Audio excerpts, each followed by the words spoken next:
I've had 3 internships as a civil engineering student, and none of them came from just applying online. So if you're tired of getting rejected or you're not really seeing any progress within your journey to internships, then this video is just for you. If you're new here, my name is Martin. I am a full ride civil engineering student at the largest HBCU in the nation, the illustrious North Carolina Agricultural and Technical State University.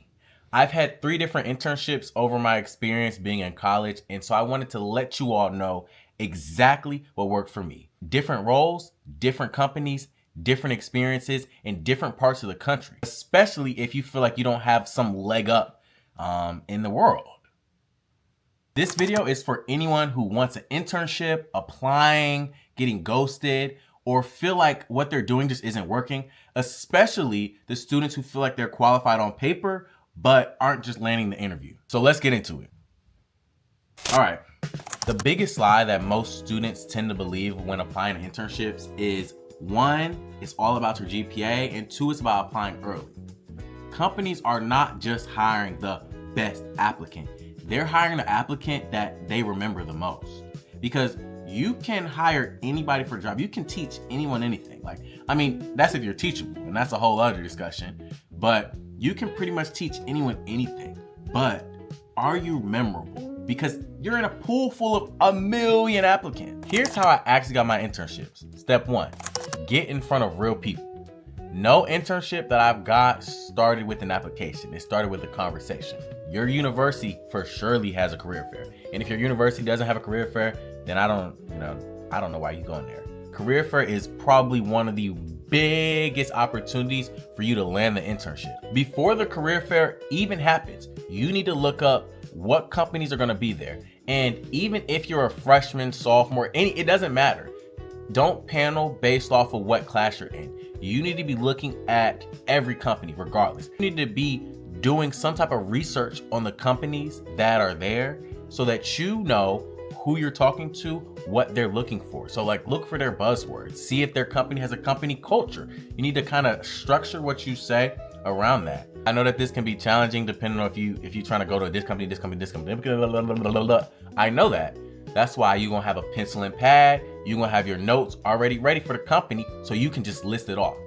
On top of that, make a list. Okay, this company here, this company here, this company here. Know exactly where the companies are at in the career fair. Don't go in blind. Please don't, because then you're just gonna be walking around like this.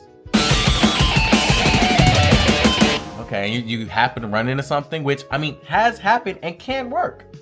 But if you write a precise list and rank them from order of importance to you to least important, because the career fair, realistically, you still got class. So you may not be able to talk to every single company that you want to talk to. So that's why you order them from most importance on your list to least importance, and you start there. Let's say you get through that list, then you can go freelance. You know what I mean? Then you can be like, oh, okay, who are you? What? But start with your list. At the career fair, you don't show up to the career fair empty-handed. You need to go to the career fair with more than enough resumes than you need, because you're gonna end up talking to more companies than you planned for. So you need to have a plethora of resumes.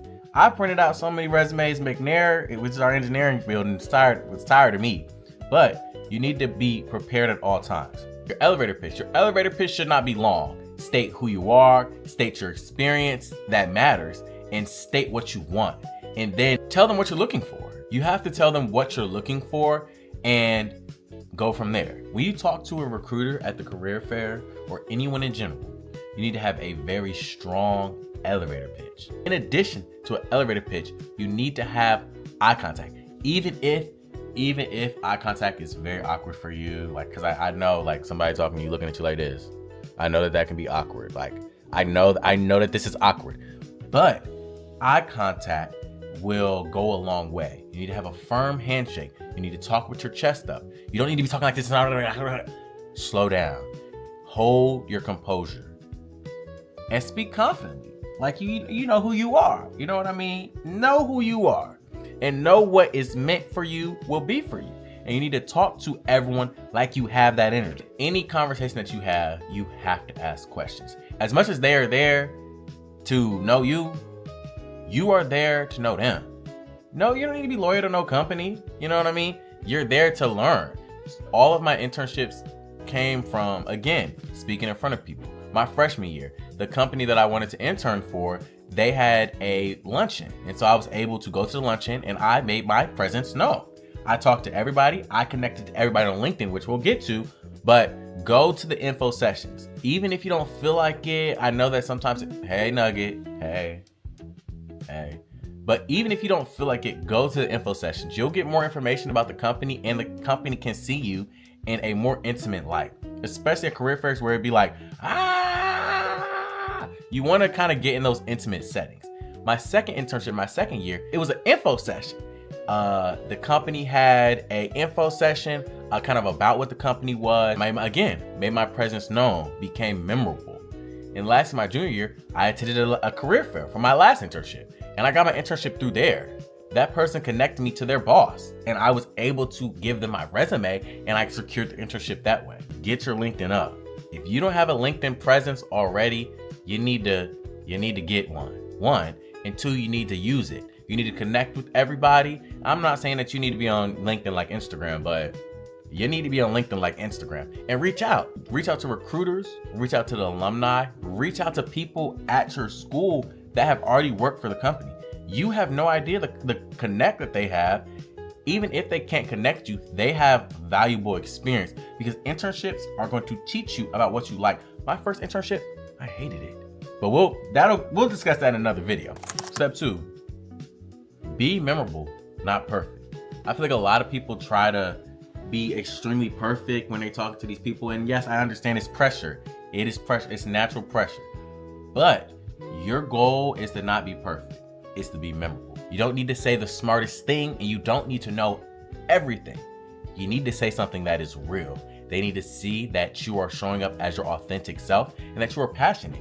I showed regardless if I was passionate about it or not. I showed them that, okay, he really wants this. Okay, he's serious about this. Even if you're not, you have to play the game. There's always a game to play. And if you want to win, you're going to play. You know what I mean? So play the game. And whenever you're talking to any recruiter, I don't care if what you think that what they're saying is not important. You need to be writing it down. And even if you're not writing it down, you need to fake like you're writing it down. Be inquisitive. Seem super interested and passionate about everything that you're doing. I promise you, it's going to take you a long way. It's going to take you a long way, and smile. So you're going to give your elevator pitch, boom. But it's past elevator pitch. You have to connect, especially as engineers. Most engineers are thought to be just meant to be in a basement crunching numbers. So if you can have some type of personality, a smile, or aura to you that allows you to connect with that person's going to remember you. I've had internships where, let's say earlier in my years of college, I was not qualified. Like I didn't even take the right classes in order to do the internship. But the recruiter remembered me and reached out to me years later. Like, hey, I remember you last year at the career fair. We talked. This is the position. I think that you should apply. That is because I made an impact on that recruiter. So you all can do the same thing. One question I always ask any company I talk to: what is something that sets you apart from your leading competitor? Like, essentially, why do I want to work here over your competitor that may or may not pay me more? Why do I want to work here? And that is a great question because it shows that, one, you're not just taking anything that comes. You don't want to seem desperate, even if you are desperate. You don't want to seem desperate. You know what I mean? You want to seem like, okay, you're about your business. You're about your business. Whenever you're talking to any type of recruiter, you need to ask them, what was their journey? Get to know what they did to be where they are right now. You need to have an elevator pitch, and you also need to make sure that you connect on LinkedIn. If you're not already on LinkedIn, make a LinkedIn right now. I'll give you time. Amen. Get on LinkedIn and connect with them. Once you're on LinkedIn, you need to be reaching out to the recruiters. Reach out to alumni that work at the company. Reach out to anyone on your campus that is already been with the company, because you don't know who knows who and what they can do for you. Even if they can't connect you and get you the job through them specifically, you can learn about what the company actually is like from a peer perspective, and then from an alumni perspective, and then the recruiter perspective. Reach out. When you're talking to the recruiter, don't nobody want to work with no stale person. I don't want to work with nobody that talk like this every day. I understand that you may not operate at a level up here, but you are trying to get the job. And so I need you to have some type of to what you're saying, your position, how you present yourself. I'm not telling you to be fake. Applying without a connection is like throwing your application into a black hole. Don't just apply, reach out and use your connections. Use them. And if you feel like you don't have any connections, now is the time to start connecting. Whatever you talk about, speak passionately about it. And when they talk, write it down. Be writing down. Oh, okay. And actually have questions. Know what you want to ask. I always ask the company, do you provide housing? If y'all don't provide housing, do y'all provide relocation money? There's a plethora of things for you to ask. Have your questions ready. Most students blend in. Your goal is to stand out. Step 3, follow up like an adult. Now this part is the most boring part, which is why you're going to stand out. Send thank you emails. Mention specific conversations that you all had, which you know because you were writing stuff down in your notepad. Most people have these conversations and then they don't apply. How can the recruiter pick you if you didn't even apply? You did all this work, you didn't put on your nicest suit, and sorry, quick intervention. When you go to the career fair, business professional. And if you do not have business professional, you wear as close to what you have to business professional. Okay? You have to also stay in touch even after rejection.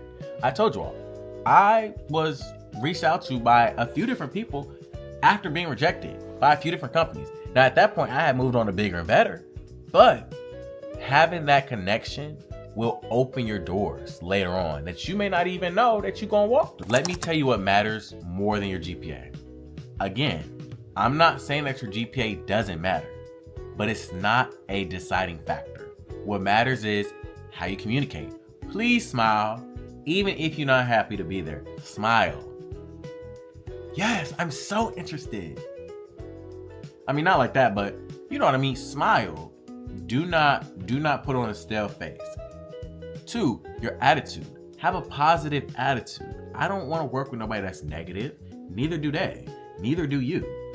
You have to be willing to learn. If you don't seem teachable or coachable, or if you're a former athlete, if you're not coachable, nobody gonna want you. You have to seem like, not even just seem, you have to want to learn. You have to be thirsty for the knowledge. You want to be reliable. Would you hire you? Like, be for real. Would you hire yourself? In the interaction, would you hire yourself? Just in general. That's how you should be presenting yourself. Companies teach skills. They can't teach work ethic or passion. And so you need to come ready with both of those things. If you have no experience, no worries. I was told my freshman year that I couldn't get an internship as a freshman. And every single person in my friend group got an internship freshman year. It's possible. If I can do it, you can do it. Experience is not just internships. Let me tell y'all. Class projects. You need to write down what you did. You need to put 10 on 100. 10 on 100. Class projects. Boom. Clubs that you are in. How they tie in to what you are seeking to do. Leadership roles. Extremely important. Companies want people that are involved and are being developed as leaders. And so I'm sorry, I keep looking at my cat nugget. Companies want leaders. What leadership roles that you've been a part of? Personal projects that you've worked on and off campus jobs. These are just a few different things that you can talk about on your resume to kind of fill that blank space to show that your experience is invaluable. It's about how you talk about what you've done and how that aligns with your goals within the company. Okay, so I have a list of what I would do differently if I had to start completely over. I would be more intentional. As a freshman, I'm just walking around willy-nilly, like, oh, okay. I was talking to people. I wasn't writing nothing down for real. I was like, oh, okay. Like, I was half applying, half not applying. I was like, oh, okay. So I would be more intentional. I would know that you are expandable at any job. Like, it doesn't matter the job, the level of hey, it does not matter. There are people that have worked for a company 30 years. The company's going, like, they're going to replace you. You're going to get replaced. So remember that. I would be trying to talk to people sooner. Talk to not just the recruiter, but talk to people that I have made connections with that have worked within the company and or alumni. I chose A&T because of the alumni network. Use the network. It's really strong. I promise you. I can't speak to everybody else's school, but at my illustrious, our alumni network goes crazy. So use your network. And I would ask better questions. Sometimes you get them with the questions. I promise you, sometimes the questions that you ask make you seem way smarter than you are. I'm not saying that you're not smart, but I would ask better questions. And then lastly, I would be confident earlier. I think that I had to grow to have this level of confidence, but I think I would be way more confident way earlier in my pursuit of internships. All right, so quick recap. And I asked you guys advice on Instagram, kind of what other people's word of advice they would give for internships. Here's the short version. 1, talk to people before applying. 2, be memorable, not perfect. Confidence, confidence, confidence in who you are, what you want, and what you can bring. And 3, follow up consistently, more than once. Put up a calendar and put when to follow up and keep following up. If this helped you, please subscribe. I'm documenting my last semester of undergrad and sharing everything that I've learned along the way. So in my next video, I'm going to be breaking down what internships I specifically had so you all can kind of understand the journey that I've taken to be where I'm at. So stay tuned. Spin 360 out.